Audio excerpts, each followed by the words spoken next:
નમસ્કાર વિદ્યાર્થી ભાઈઓ અને બહેનો. વિદ્યાર્થી મિત્રો, ધોરણ 10ની અંદર આપ સામાજિક વિજ્ઞાનનો એક વિષય તરીકે પરિચય મેળવ્યો. ધોરણ 10થીના વિષયની આસપાસ જે પર્યાવરણ, ભારતીય સંસ્કૃતિ, એની ભવ્યતા, આ બધું આપણે જોયું. ગયા વિડીયોમાં પણ આની ચર્ચા આપણે કરી. હવે જે વિજ્ઞાન જે છે, શબ્દ બોલીએ છીએ તો એના બે પ્રકાર પડ્યા છે. તો કે ભૌતિક વિજ્ઞાન, યાને કે પ્રાકૃતિક વિજ્ઞાન, અને એક સામાજિક વિજ્ઞાન. જે કાંઈ ભૌતિક નિર્માણ થયું છે, જે કાંઈ પ્રાકૃતિક મળ્યું છે, આપણે પ્રાપ્ત થયું છે, અને બીજું વિજ્ઞાન સામાજિક વિજ્ઞાન. આ બે વિજ્ઞાન વિશે આપણે વાત કરવાના છીએ. ભૌતિક વિજ્ઞાન, પદાર્થ વિજ્ઞાન, રાસાયણિક વિજ્ઞાન, ભૂશાસ્ત્રીય વિજ્ઞાન, અવકાશ વિજ્ઞાન, જે નવી નવી શોધ થતી હોય એ અવકાશી ક્ષેત્રે, એ અવકાશ વિજ્ઞાન છે.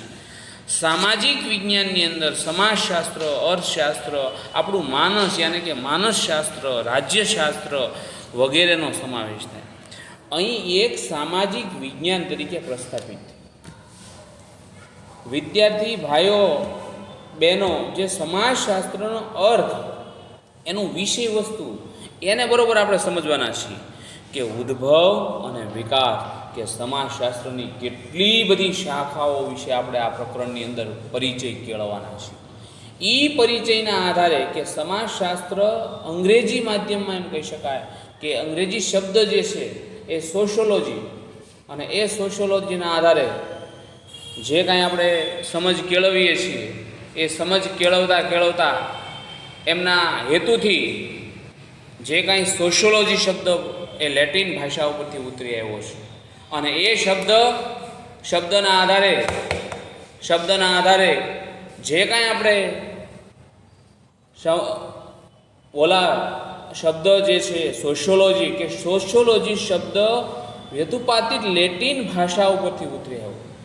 તો કે જે કાંઈ શબ્દ છે એ જુદી જુદી ભાષાઓ, જુદા જુદા પ્રદેશ, અને એ ભાષાઓને લીધે એ લોગિંગ થયું, જેના આધારે નીચે મુજબ આપણે સમજી શકાય કે લેટિન શબ્દ છે એ ગ્રીક શબ્દ છે. અંગ્રેજી શબ્દની અંદર અંગ્રેજી શબ્દ કે સોશિયોલોજી યાને કે સમાજ, સોશિયલ કે સમાજ, અને સમાજના આધારે જે કાંઈ આપણે સંકળાયેલા છીએ લોકો, ગુજરાતી અર્થ એનું એવું થાય કે સમાજ સાથે સંકળાયેલો વિશાળ ગુજરાતી અર્થ, કે આની આરે સમાજ જોડાયેલો છે. અંગ્રેજી લોજિક એવું કહે છે કે જે લોગિંગ જે છે એનો અભ્યાસ કરતું જ્ઞાન, એનું વિજ્ઞાન, અને એ વિજ્ઞાનને આપણે ગુજરાતીના અર્થ મુજબ જ્ઞાન કહીએ છીએ, કે જ્ઞાન કાંઈ પ્રાપ્ત થયું છે. એ જ્ઞાન જે છે, આમ દ્રષ્ટિ કેળવીએ, દ્રષ્ટિના આધારે સમાજશાસ્ત્ર સાથે સંબંધિત બાબતો જોડાય. અધ્યયન એ એક સામાજિક વિજ્ઞાન છે. દરેક સમાજશાસ્ત્રની અંદર કેન્દ્ર બિંદુમાં કોઈને કોઈ જો હોય તો એ માનવ જીવન, કે માનવનું સમાજ જીવન કેવું છે. માનવી છે એ સામાજિક સમાજશાસ્ત્રીઓ કેટલા બધા સંબંધોના તણાવ સમજવાના પ્રયત્ન, ઘણીવાર આપણે ઘણી બધી મુશ્કેલીઓ અનુભવતા હોય, આ માળખામાંથી આપણે પસાર થતા હોય, આવું બધું આપણે જોઈએ છીએ. એટલે કે મેકવાયર એવું કહે છે કે નામના સમાજશાસ્ત્રીના મત મુજબ, મેકવાયર જે છે એક સમાજશાસ્ત્રી છે, અને એમના મંતવ્યના આધારે એમને જે વાત કરી છે એ એવી વાત કરે છે કે સમાજશાસ્ત્રીય મુજબ સમાજશાસ્ત્રનું વિષય વસ્તુ, સામાજિક સંબંધોનું જે કાંઈ રચના થયેલી છે એ આપણે સમાજ તરીકે એનું ઓળખવા પ્રયત્ન કરવાના છીએ. હવે સમાજશાસ્ત્રની જુદી જુદી વ્યાખ્યા આપી છે. એમાં પહેલી વ્યાખ્યા એ આપણે જોઈએ, ક્રિમ્બોલ યંગ એ વ્યક્તિ આપી છે કે સમાજશાસ્ત્રની વ્યાખ્યા આપતા પોતે જણાવે છે કે સમાજશાસ્ત્ર સમૂહની અંદર માનવતાના વર્તનનો અભ્યાસ કરે છે. મિત્રો, કે ભાઈ યંગ એવું કહે છે કે સમાજશાસ્ત્રની વ્યાખ્યા આપતા કે સમાજશાસ્ત્રની અંદર જેટલા બધા માનવ સમૂહો છે ને, એ માનવી જે કામ કરે છે ને એ માનવીના વર્તનનો અભ્યાસ કરતું શાસ્ત્ર એટલે સમાજશાસ્ત્ર. તો કે આપણે સમાજમાં બધા રહીએ અને સમાજમાં આપણે શું વર્તન કરતા હોઈએ, આપણી રીતિ રિવાજ કેવા હોય, આપણી પ્રેરણા કેવી હોય, આપણે જીવન જીવવાની રીત કેવી હોય, આ માનવ વર્તનની અંદર કંઈક સમાવેશ થાય છે અને એ સમાવેશનો અભ્યાસ કરતું એ સમાજશાસ્ત્ર એવું કહી શકાય. ત્યાર પછી બીજી વ્યાખ્યા આપતા જણાવે છે કે યંગ એન્ડ મેક સમાજશાસ્ત્રની વ્યાખ્યા આપતા જણાવે છે કે સમાજશાસ્ત્ર માનવ જીવનની અંદર સામાજિક પાસાઓનો વૈજ્ઞાનિક રીતે અભ્યાસ કરે છે. તો કે માનવ વર્તનનો અભ્યાસ તો કરતું હતું, સાથે સાથે સમાજશાસ્ત્ર આપણું જીવન એટલે કે માનવ જીવનની અંદર ડગલે ને પગલે જે નવા નવા પાસા યાને કે નવા નવા પરિબળો એ વૈજ્ઞાનિક રીતે એનો આપણે અભ્યાસ કરી શકાય એવી વ્યાખ્યા સમજાવી છે. એસ.એમ. જોન્સન કે એમના મતને આધારે એવું કહી શકાય કે સમાજશાસ્ત્રીઓ જુદા જુદા જૂથ, સામાજિક જૂથ, આંતરિક સ્વરૂપ આપે છે, સંસ્થાના વિવિધ પ્રકારો પાડે છે અને એ પ્રકારોને ટકાવી રાખી પરિવર્તન લાવી પ્રક્રિયાઓના જૂથ વચ્ચેનો સંબંધ એ સમજાવે છે. તો વિદ્યાર્થી ભાઈઓ અને બહેનો, આ 3 વ્યાખ્યા આપી છે સરસ મજાની. એ વ્યાખ્યા તમે એકવાર વાંચી લેજો અને લેશનની અંદર અથવા તો હોમવર્કની અંદર જે તમે કહો છો એ 2-3 વાર એક વ્યાખ્યા લખવી અને એક વ્યાખ્યા કોઈ પણ છે એ પાકી કરવી, મૌલિક કરવી, જેથી કરીને પરીક્ષાની અંદર સરળતાથી લખી શકો સમાજશાસ્ત્રની વ્યાખ્યા શું કહેવાય. હવે વિદ્યુત જોશીની પરિભાષાની અંદર સમાજશાસ્ત્રનો અર્થ એ લખે છે કે માનવી સામાજિક વ્યવહારો, વૈજ્ઞાનિક અભ્યાસ, સામાજિક પદ્ધતિઓ, આંતરક્રિયા, જુદા જુદા વ્યક્તિઓ રહેતા હોય એવી એક પ્રક્રિયા, ઘણા બધા લોકો સમૂહમાં રહેતા હોય, સંગઠન જોડે છે, આવા કેટલાય બધાના પ્રકાર છે. કેટલી બાબતોની અંદર વ્યવહારિકતા આવેલી છે. આ બધી જ અસરો છે એ આપણે સમાજશાસ્ત્રની અંદર એ આગળ અભ્યાસ એ કરવાના છીએ.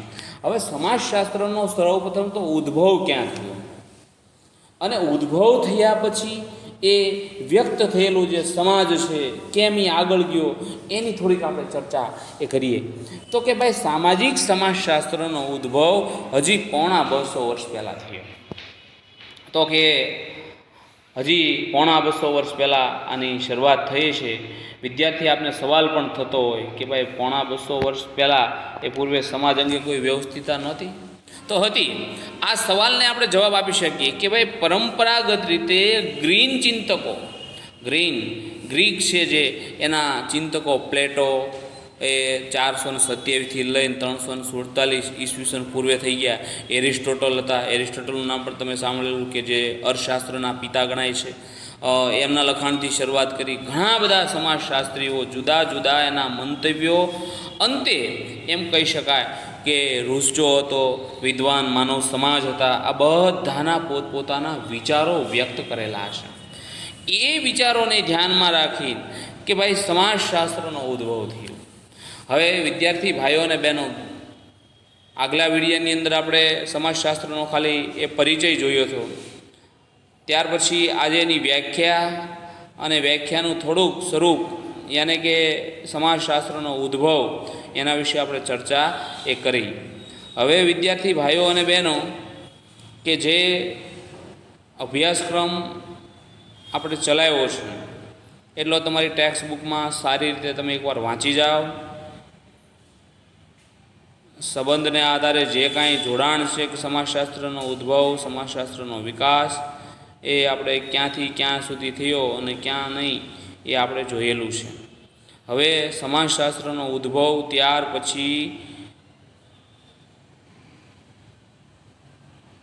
વિચારો જે વ્યક્ત કરેલા છે તો કે પ્લેટોથી લઈને, એટલે કે એ પણ એક સમાજશાસ્ત્રીય સામાજિક ચિંતક, ત્યાંથી લઈને સીમો સુધીના અનેક વિચારધારકો હતા જે ચિંતન રજૂ કર્યા છે.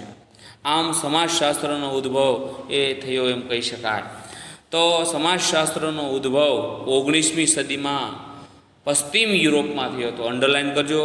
18મી અને 19મી સદીની અંદર યુરોપની અંદર આવેલા ઝડપી પરિવર્તન, જો આપણે કહીએ છીએ પરિવર્તન યાને કે ફેરફાર, નવજાગૃતિ યાને કે નવા વિચાર સાથે આપણે જાગૃત થઈએ ઇંગ્લેન્ડમાં થયેલી ઔદ્યોગિક ક્રાંતિ, ફ્રાન્સની રાજ્ય ક્રાંતિ, પરિબળો બધું આપણે નવા ઉદ્યોગો સ્થાપ્યા, શ્રમજીવીની અંદર ફેરફાર કર્યા. આ જે છે એ સમાજશાસ્ત્રનો ઉદ્ભવ કહેવાય. અને આજે પ્રગતિના પંથે સમગ્ર વિશ્વ એ કૂદકે ને ભૂચકે એ આગળ વધી રહ્યું છે એવું કહી શકાય. તો અહીંયા સુધી મિત્રો આપણે રાખીએ. બીજી વિશેષ વાત છે આવતા પીરિયડની અંદર આપણે એ કરવાના છીએ. તો અહીંયા સુધી રાખીએ. ધન્યવાદ સહકાર આપવા બદલ. મંજીભાઈ, હા.